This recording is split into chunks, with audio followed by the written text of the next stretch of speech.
I know I'm a little late to the party on this one, but Cloud Imperium Games just gave us one of the most information-dense Star Citizen lives we've had in a long time.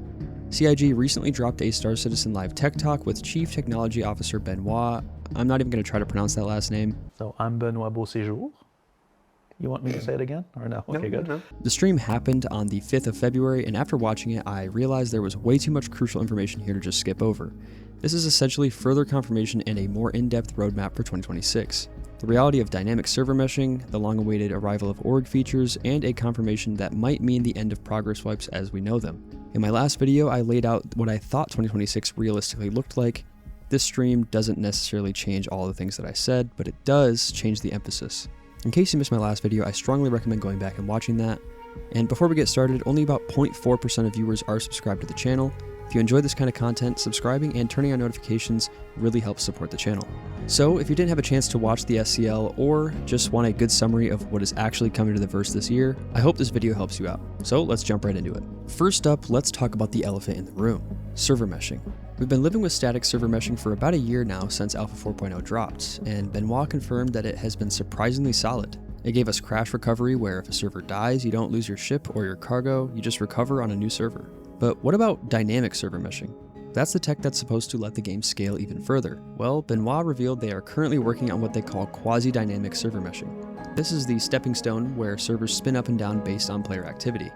They actually ran a test of this internally over the holiday break, and in classic Star Citizen fashion, it had a bit of a human nature moment. The system immediately requested 200 servers to run the mesh when it shouldn't have. So the robots aren't taking over just yet, but they are actively iterating on the tech that will allow the universe to adapt to us in real time. And that's actually the point. This isn't about a perfect launch, it's about teaching the system how players behave. Now, this next part is arguably the biggest news for long-term players. We all know the pain of a patch wipe, losing your in-game purchase ships, your components, your ammo. Benoit dropped a massive update on item imprint or item recovery, which effectively acts as Entitlements 2.0. The goal here is simple but game-changing. They are moving to a system where they no longer wipe your entitlements between patches. This means if you earn a ship in-game, it persists. If you have insurance on an item, it persists. They are building a way to forward migrate the database, so even if a ship gets a gold standard update and completely changes under the hood, the system knows you own it and gives you the new version automatically. Benoit explicitly stated they are not planning a blanket wipe for the foreseeable future. Instead, they will use targeted corrections for things like economy exploits, so for the honest players out there, your fleet looks safe. This doesn't mean wipes are impossible, but it does mean they're no longer the default solution. We also got a timeline on some major gameplay features. We know crafting has been in tech preview and apparently it went surprisingly well. But you can't have crafting without the new inventory system. Benoit confirmed that the team is pushing hard, and I want to emphasize pushing, to get both the inventory rework and potentially crafting into Alpha 4.7, which is targeting a release this March, assuming it survives internal testing. If they pull this off, Alpha 4.7 is going to be a massive shift in the daily loop of the game. On the social front, players have been asking for in-game organizations since 2013. Well, there is finally a dedicated social strike team working on 4 pillars. A new Commlink app, a party finder, true in-game org support, and improvements to VOIP. They are actively working on bringing org chat and management directly into the game client for a 2026 release. Finally, we might be able to stop using Discord for everything. We'll probably still use Discord, but at least the game will support us now.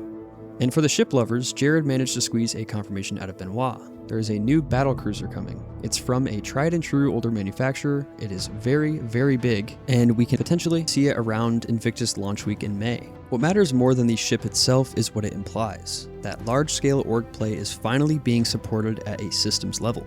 Before we wrap up, we have to talk about 3 major infrastructure changes Benoit detailed that didn't get as much attention but are arguably just as critical as server meshing. First is the complete replacement of the old transit system with the new transport system. If you've ever fallen through a tram floor or watched a train fly off into space, you know why this matters. Benoit explained that the old system wasn't built for server meshing. The new transport system uses dynamic gateways, meaning elevators and trams are handled natively by the server mesh. They've already completed internal testing on New Babbage, and they are planning a tech preview specifically for us to test the new transit system. So get ready to ride elevators for science, because once this is validated, it rolls out to every landing zone. Next, we got our first concrete details on instancing. Now, in other MMOs, you hit a loading screen to enter a dungeon. In Star Citizen, the goal is for that to be seamless. Benoit described an instance manager that lets you walk through a door or an elevator and slip unnoticed into a private version of that area for you and your party. The first piece of content to use this is the Siege of Orison Redux. This confirms that CIG is moving towards repeatable, high-fidelity content where you aren't fighting the entire server for a single boss kill. And finally, the one that personally excites me the most is Spawn in Place. We've all dealt with bed logging issues, but Benoit revealed they are working on a system that allows you to log out anywhere, standing in a field, in a hallway, wherever, and log back in right there. No bed required. He called this a huge change for the game, effectively removing the need to travel 20 minutes from a hab just to get back to where you were.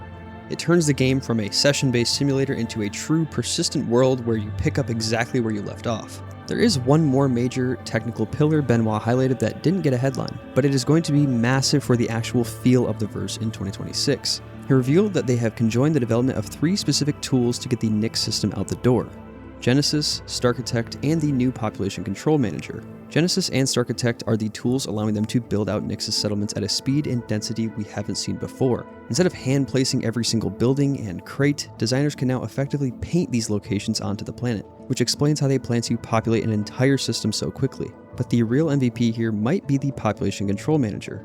Benoit specifically called out overspawning as his biggest personal pet peeve. We've all been there, walking into a bunker only to find 40 NPCs glitching inside a single corner. This new system finally manages the AI budget across the server, ensuring NPCs spawn only where they are needed, with the right jobs, and in numbers the server can actually handle. If this works, 2026 might be the year the AI actually starts fighting back. At the time of recording this video, the release view has given us a pretty clear picture of the immediate future.